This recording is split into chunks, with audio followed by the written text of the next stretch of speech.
ठीक है लोगों, अगर आपको कभी इस बात का सबूत चाहिए था कि बहुसांस्कृतिकता पूरी तरह से एक आपदा है, अगर आपको कभी इस बात का सबूत या संकेत चाहिए था कि कुछ संस्कृतियां दूसरों से बेहतर क्यों हैं, कुछ संस्कृतियां पिछड़ी क्यों रह जाती हैं जबकि दूसरी संस्कृतियां आगे बढ़ जाती हैं, और अगर वे आगे बढ़ती हुई संस्कृतियां उन पिछड़ी संस्कृतियों को अपने यहाँ ले आती हैं तो वे भी नीचे गिरने लगती हैं। चाहे आप वोक माइंड वायरस से जितना भी ग्रस्त हों या आत्मघाती सहानुभूति में डूबे हों, तथ्य और वीडियो झूठ नहीं बोलते। मैं आपको एक वीडियो दिखाता हूँ, ठीक है?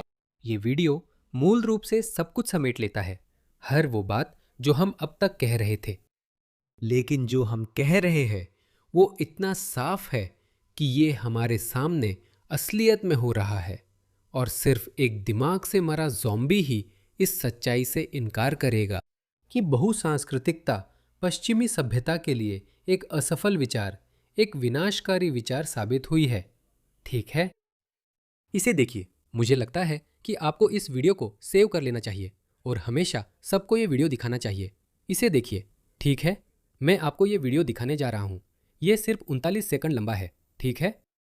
इसे देखिए, इन सभी सभ्य लोगों को देखिए, ज़्यादातर गोरे लोग हैं। ये सब अपनी ट्रेन का इंतज़ार कर रहे हैं और लाइन में खड़े हैं। देखिए ये सब। हाँ, ये कहाँ है? शायद साउथ वार्फ? असल में मुझे नहीं पता कौन सा ट्रेन स्टेशन है। अब एक व्यक्ति, ठीक है, ये व्यक्ति सीधे अफ्रीका से नहीं आया है। ये उन लोगों की संतान है। मुझे नहीं पता वे कहाँ के हैं, लेकिन ये यूरोपीय नहीं लगते। शायद अफ्रीका से हों, मुझे पता नहीं। शायद अफ्रीका। वह अफ्रीकी प्रवासियों का बच्चा है, सीधे अफ्रीका से नहीं आया बल्कि इंग्लैंड में पला बड़ा है। तो ये जो सोच है कि लोग कुछ पीढ़ियों के बाद घुल मिल जाते हैं और स्थानीय संस्कृति अपना लेते हैं, वह सोच भी बुरी तरह से असफल हो चुकी है। क्योंकि ये देखिए, यह आदमी जो इंग्लैंड में पैदा हुआ और पला बढ़ा है, वह इस बात से हैरान है कि लोग लाइन बनाते हैं या ट्रेन में चढ़ने के लिए अपनी बारी का इंतजार करते हैं। ये देखिए, ये लोग लाइन क्यों लगाते हैं? ये लोग लाइन में क्यों हैं? आप लाइन छोड़कर ट्रेन पकड़ सकते हैं। ये क्या बकवास है? वे सब लाइन में खड़े हैं। तुम सीधे दरवाजे तक जा सकते हो भाई। ये क्या बकवास है? उसका छोटा दिमाग ये समझ ही नहीं पा रहा है कि अगर सब लाइन तोड़कर अंदर जाएंगे तो किसी को भी अंदर जाने का मौका नहीं मिलेगा। वो हैरान है। आप सब लाइन में क्यों हैं? उन्हें देखो। उसे देखो, कोई नहीं है। वो कैनरी वॉर्फ है, ठीक है। असल में वो बहुत बड़ा बिजनेस डिस्ट्रिक्ट है, साफ है। इस जगह पर यह आदमी बेमेल लगता है। किसी ने कुछ नहीं कहा। जानते हो, उन्होंने कहा कि शायद इस आदमी से बहस करना सही नहीं होगा। बस जैसा चल रहा है वैसे ही चलने दो। मैं इसमें पढ़ना भी नहीं चाहता था।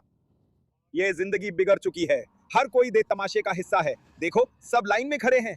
उसका कॉल देखो, वो उसका दिमाग लाइन में लगने की सोच भी नहीं सकता। यही लोग हैं जिन्हें यूरोप या पश्चिम अपने यहाँ ला रहा है। लोग, पश्चिमी लोग, ये सब एक सदी से भी ज्यादा समय से कर रहे हैं। वे लाइन में लगते आ रहे हैं, एक एक कर ट्रेन में चढ़ने का इंतजार करते हुए। जिंदगी एक सिमुलेशन है। जिंदगी एक सिमुलेशन है, वो सोचता है। इसे देखो, अगर सब कतार तोड़े तो कोई अंदर नहीं जा सकता। ये अराजकता जैसा लगता है। लो दोस्तों, यही वजह है कि तीसरी दुनिया है। इसे देखो, ये जापान है। वे भी लाइन में लग रहे हैं। वे भी लाइन में लग रहे हैं। वाह! इसी कारण मुझे उन्नत संस्कृतियों का बहुत सम्मान है, जबकि ये लोग कुछ नहीं लाते। ये कुछ भी नहीं लाते। इसे देखिए, ये लंदन है। ये टॉवर हैमलेट्स है, जो 50% बांग्लादेशी है, और मुझे लगता है कि ये ज्यादातर बांग्लादेशी है। इसे देखिए, ये लंदन है, लेकिन एक भी मूल ब्रिटिश व्यक्ति नजर नहीं आ रहा है। वे बस लंदन को समृद्ध कर रहे हैं। इसे देखिए, इस महिला को देखिए, बस चीख रही है अपने फेफड़ों की पूरी ताकत से। अब और वो आवाजें निकाल रहा है।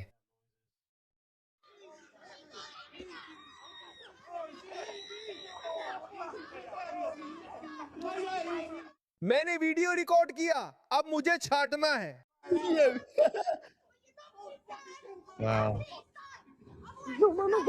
तुमने क्या किया इंग्लैंड? तुमने क्या किया? तुमने क्या किया? क्या तुम जानना चाहते हो कि वे हमें असल में कैसे झूठ बोलते हैं? वे हमें गुमराह करने के लिए अपनी पूरी ताकत कैसे लगा देते हैं? इसे देखो, मुझे पहले ही शक था। खबर की हेडलाइन, हमले के आरोपी की तलाश। 16 साल की लड़की का ग्लासगो पार्क में यूरोपीय व्यक्ति ने बलात्कार किया, जिसे बाद में फांसी पर लटका मिला। पुलिस ने नया अपडेट दिया।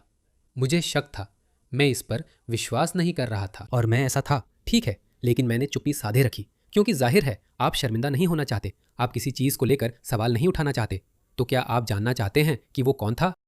अब हमें पहचान पता चल गई है।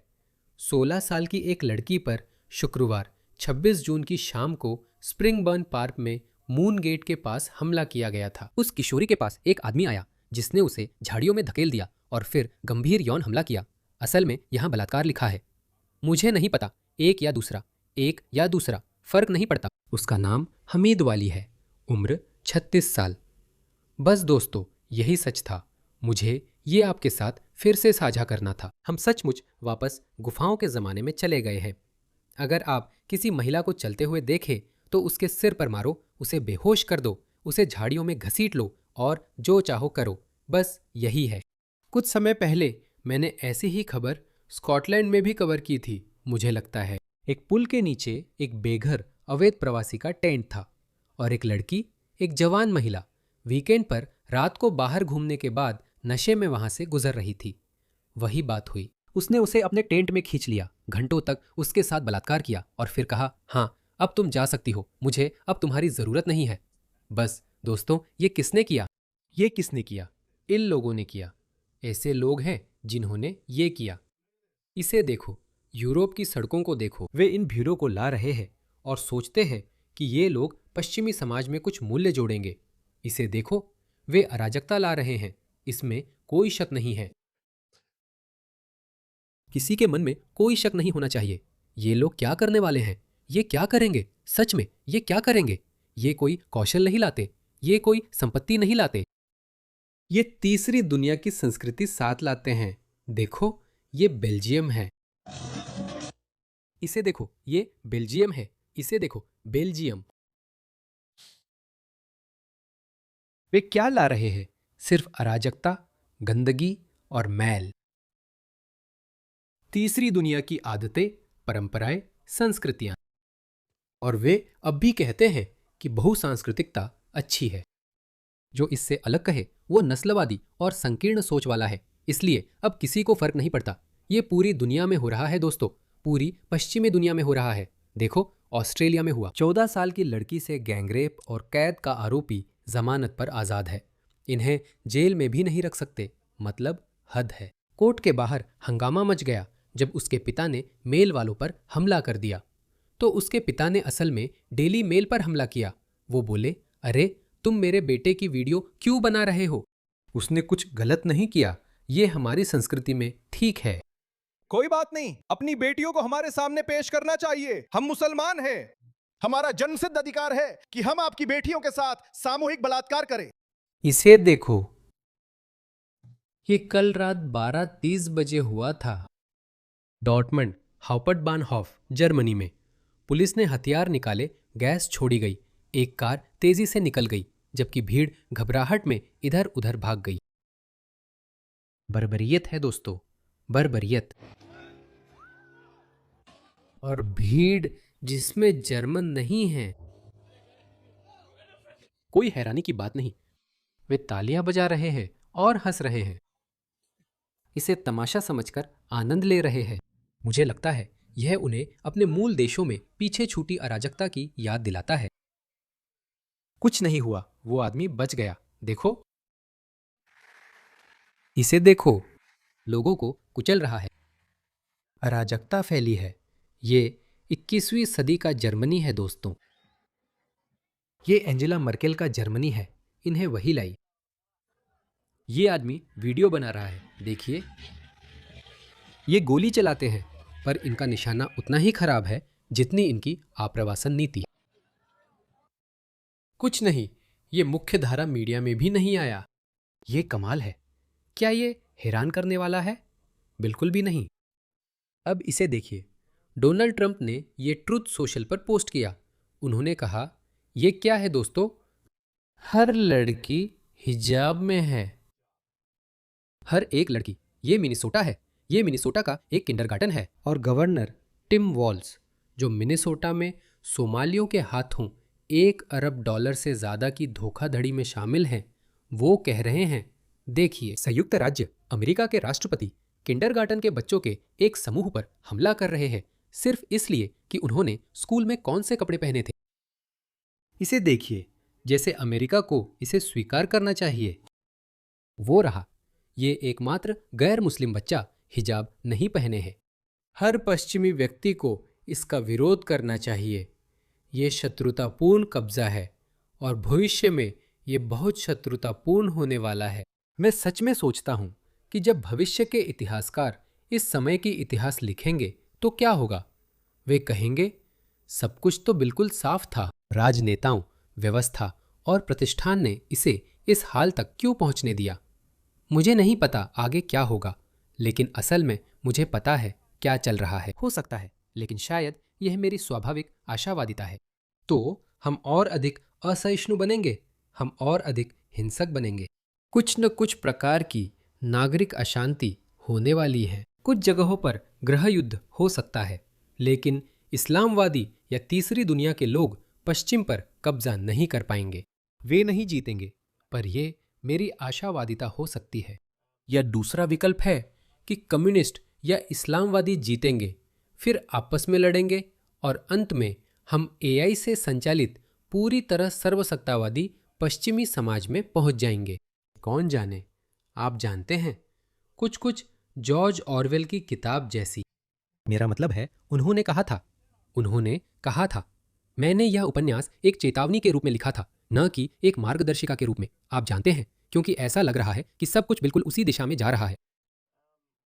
तो मुझे नहीं लगता कि वे सफल होंगे। मुझे लगता है कि हम जीतेंगे, लेकिन इस प्रक्रिया में हम अपनी मानवता खो देंगे, हम अपनी कुछ मूल्यों को खो देंगे, हम एक बहुत कठोर, बहुत हिंसक समाज बन जाएंगे। और जानते हो क्या? दूसरी तरफ हमें 70 और 80 के दशक वाला पश्चिम भी नहीं मिलेगा, जहां मानवाधिकार फल फूल रहे थे और हम और अधिक दयालु बन रहे थे। यहाँ तक कि अगर पश्चिमी सभ्यता जीत भी जाती है और अपनी सांस्कृतिक, अपनी बुनियादी मूल्यों को बनाए रखती है, तो भी दूसरी तरफ ये पहले जितनी मानवीय, समृद्ध या समावेशी नहीं रहेगी। लोग कहेंगे, देखा, यही होता है जब आप दूसरी जातियों या संस्कृतियों के लिए दयालु होते हैं। तो किसी न किसी रूप में नस्लवाद जरूर रहेगा, किसी न किसी रूप में सांस्कृतिक भेदभाव भी रहेगा।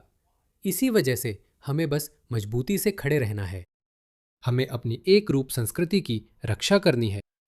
ये काफी अच्छा है, इसे तोड़ने की कोई जरूरत नहीं है, इसे सुधारने की भी कोई जरूरत नहीं है, ये टूटा नहीं है। लेकिन हाँ, इन वोक वामपंथी पागलों को कौन समझाएगा? वे पश्चिमी सभ्यता को नष्ट करने पर तुले हुए हैं।